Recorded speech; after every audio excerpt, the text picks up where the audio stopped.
Hey guys, it's your girl Nici. We have an entitled people story. Um, it's a two-parter. Um, and as we continue to get updates, we will continue to add to the post. But let's get into it.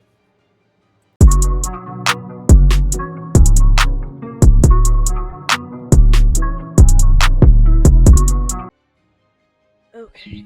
Um, whew. Sorry, my hair has been down. I've been at work all day. Or up, not down. Up. We're bringing it down. Okay.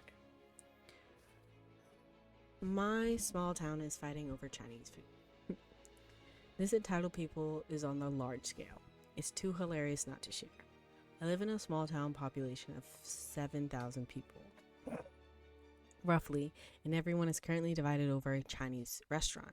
It's been in the local news and Australia's national news, and that's how crazy people are getting. Okay, so you're in Australia. Okay, I'm going to try to keep this short. Back in May of this year, a local Chinese restaurant owner informed the local club he was renting kitchen space from that he wanted to retire and give them his resignation, stating his last operating day would be at the end of June. Cue the local Karens and Kevins en masse. One local, who we will call Big Kevin, teamed up with another local we will call Mega Karen and decided that they were going to protest against the closing and force the club to keep the restaurant open. This poor man has been running the restaurant for 30 years without a break and wanted to retire peacefully. But no, Mega Karen started a petition while Big Kevin organized the protest. Now our third major player in this we should call the Wicked Witch. The Wicked Witch was working in the shadows, started leaking to the local people that said restaurant owner is being forced out of by the club. It's a false allegation. The club gives their first and only statement about this situation, stating that the restaurant owner retired and even produced his retirement paperwork for proof. At this point, the national news comes into it and does an interview with the restaurant owner, who states on the news that he wants to retire. You would think this would be the end of it, but no. Megan Karen gets 1,200 or so signatures on her petition that she hands to the club. The club lawyer calls it invalid due to over 900 of the signatures not being filled in properly, signature plus printed name plus club membership number or phone number needed by each person to make it valid. Or the same person signed multiple petition slots. So Mega Karen starts a new petition, which only gets 74 signatures. Meanwhile, Big Kevin organizes a protest he doesn't show up for, nor does anyone else. The club then hosts a meeting for all club members, members of the general public, and the club's board to discuss what's going on. But again, for all the complaints, no one shows up. Now, Mega Karen and Big Kevin are demanding that a new meeting be held, the club's general manager be fired, and the club's board be disbanded and a new board elected. The Wicked Witch then once again goes to the newspaper with a statement from the restaurant owner. The restaurant is now being closed for over a month and states that now the club has been renovated, the restaurant has plans to start a new restaurant. The old restaurant, could be considered renting the space again. Before you could question why the space wasn't renovated before this point, it was part of the Chinese restaurant's agreement that they would maintain and renovate the space as they saw fit, as stated by the club in their public statement.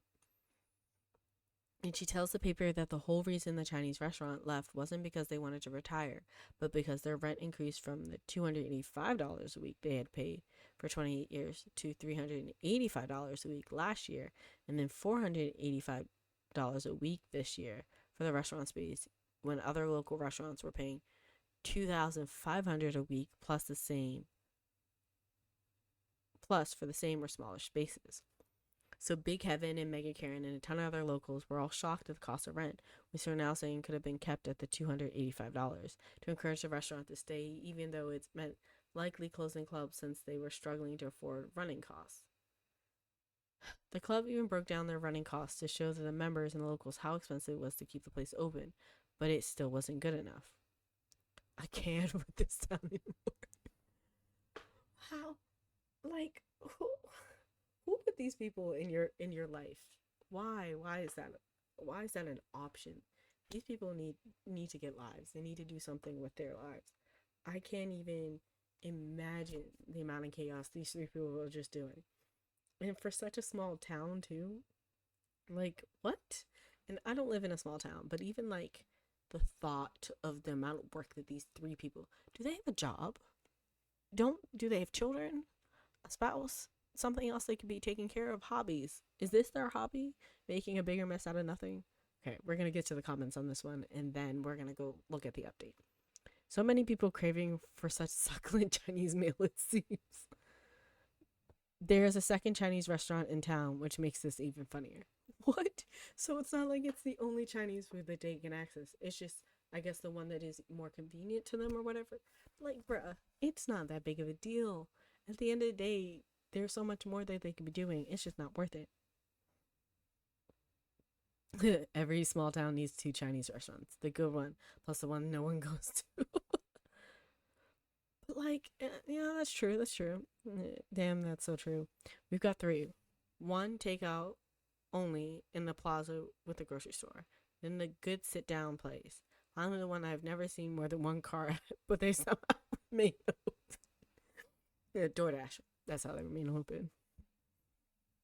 Any Eastern Europeans hang out nearby? Usually, if there's a small, how do they stay open business? It's to do with either money laundering or there's a trophy spouse prestige project. Oh, okay. These comments just get a little. It makes me chuckle. Y'all are fighting over Chinese. That's really what you're at. Fighting over Chinese. Okay. On to the update. Okay. So our big Kevin, if you remember from the original post, has organized a protest he didn't show up to. Well, ladies and gentlemen and thems, he's now organized a meeting for October 31st for all paying members of the club, taken directly from the posters around town in his Facebook post. This meeting is to discuss the removal of the president and board of directors and elect an interim board to move forward with the plans to reinstate Danny's Kitchen to catering. I can't even with these people, honestly. When this meeting takes place, the new restaurant will be open in the club. All cards on the table. I do have a job in the new kitchen.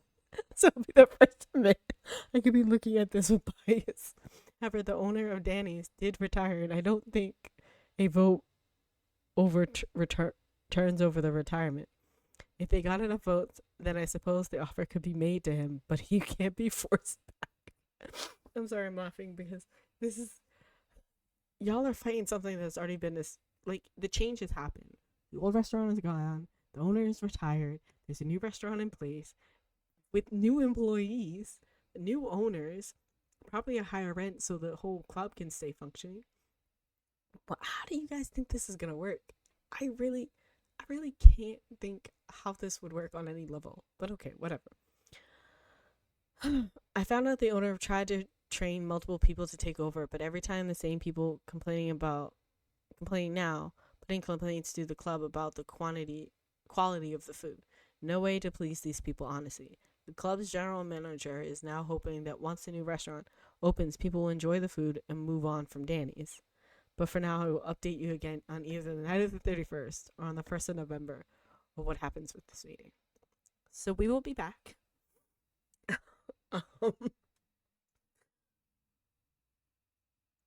The whole town's insane. That's what we'll call it. We'll call it insanity at its best. 'Cause ain't no way. This is a lot. It's not that long of a post. It's not that big of a deal, but people will do anything over food. First order of business. Kevin quitting his current job to work full-time as the Chinese restaurant chef. Great news, Kevin has no job, so is available for the position. And when he quits the chef position due to stress, the board can vote him right back in again. What is his response when it's pointed out you can't force someone out of retirement? I don't even know. Why not just vote him into the job at his protest meeting on the 31st? Club rules are you have to put up your own name down to be voted for. Although I would 100% vote for him to run it at the meeting if I could. Bruh. This is the kind of story that deserves a Netflix documentary special. Oh man, I can picture it now. Gonna ask Santa for this to become reality this Christmas. Knowing nothing of the original post, but would absolutely watch this, especially if produced by Ryan Reynolds. And somehow I feel starring Michael, Sarah, Bob Balon, and Ronnie Chang. This just add Kristen Bell as the Wicked Witch just starting to plot for fun, and Rosamund Pike as Mega Karen. Oh, I'm living for the comments as well as the post. Like, I can't wait. Like, this is just getting better and better. I really don't think people understand how protests and things work, but cool. But you gotta love it. So we're definitely gonna go make sure we see this. I'll keep you guys updated. This was great. I love it. Thank you guys for stopping in. This is your girl Nici. See you next time.